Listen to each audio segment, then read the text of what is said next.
Well, I ended that last video prematurely. There was one other thing that I wanted to show here, and I'll do it quickly. On the left-hand side here on the general page, I've got a couple of new metrics available here in the display option to rank the states. And right now I'm taking a look at the 14-day case trend.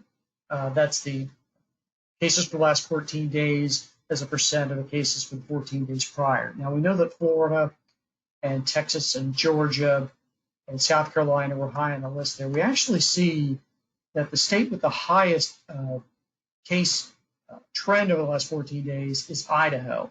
If I put my mouse over this, I can actually see a tooltip. Now, I can't move my mouse inside the tooltip because the tooltip will go away. So if you take a look at the center of the screen, the last 14-day section, Idaho in the last 14 days just has 4 deaths compared to the last 14 days compared with, and that's a very small number compared with the prior 14 days. But take a look at the number of cases.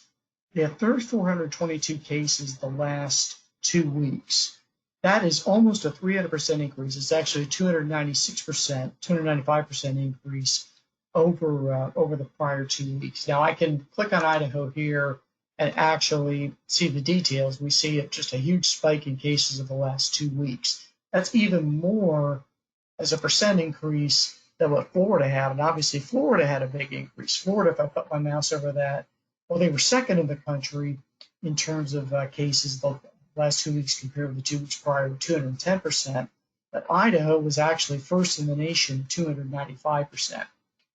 Now, one other thing on here, I've got another metric for case 14-day performance. I don't have this one documented on the screen as well as I could, but here's how this one works. In the state of Pennsylvania, there was a rule for reopening counties that you had to have no more than 50 new cases in the last 2 weeks per 100,000 residents. If you were above that, then your county was still considered not ready for reopening. If you were below that, you were considered ready for reopening.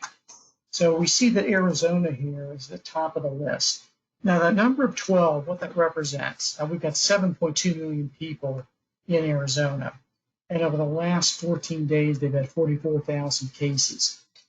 If you went by the rule that you want no more than 50 new cases in the last 2 weeks per 100,000 residents, well, that index there was 12.2. They're 12 times over that criteria. And Florida is next on the list here. If you take a look down further, I have to scroll much down further here. Let's take a big state, New York. New York, their case count has gone way down. Now, they still have 9,000 cases, but obviously they have 19 million people in that state.